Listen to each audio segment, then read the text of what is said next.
Ay. Alright, so magandang umaga sa inyong lahat dyan. Lahat ng mga nilalang dyan. So bagong lahat, sa mga hindi nakakaalam, no, dito tayo ngayon sa Busan, Korea. Pagising lang natin. Panandali ang vlog lang ito dahil hindi na ako nakapag-update gaano sa ating YouTube channel. So ngayon, mag-vlog ako ngayon dito sa loob ng hotel. Bali dumating tayo kahapon ng alas 7 ng gabi dito sa Busan at nag-check-in tayo. Pinala tayo ng agent dito. Tapos ngayong umaga tayo dito kukunin para mag-join sa vessel namin, LC Milady. Ngayon, anong oras na ba? 5 pa. Maaga ako nagising dahil para maligo tayo. Pagkatapos maligo, mag-breakfast. Itutur ko kayo ngayon dito sa loob ng hotel natin. Bali ito, 2 kama. Ako lang mag-isa, nandun yung kasama ko sa kabila. Television. Charger natin dahil nagcha-charge tayo. May heater dito, mayroong blower, mayroong tissue dyan, mayroong dyan para sa insekto, may malit na ref. At ito yung view natin, tindi ng nyo,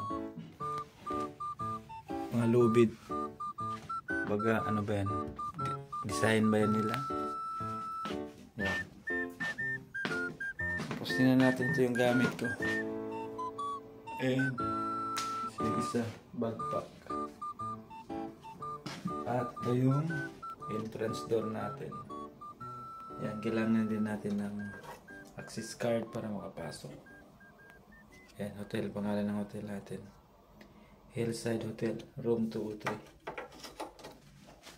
Ito naman yung room na CR natin. Dito tayo maliligo ngayon. May towel dyan, shower, shampoo, body wash, hair rinse.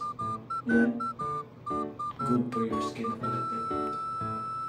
Okay, ayos ka. Tapos may bubble soap dito. Ayan. So ayun lang yan. Makikita natin dito sa loob.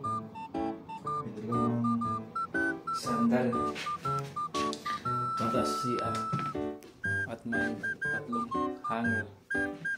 Ang pantalon natin hindi ko na hanger dahil natulog na agad ako. So yun lang, no. Yung hotel natin, dahil noon pa man sinasali ko sa vlog talaga yung pag-check-inan ko ng hotel para at least meron tayong experience at meron tayong papanood hanggang sa mga darating na panahon. Alright, so yun lang siguro, at maraming salamat sa walang sawang suporta sa ating channel at tuloy-tuloy pa rin tayo kahit minsan lang tayo makapag-upload, pero nakapag-update ako sa shorts, no? Yung mga may excellent na video. Okay?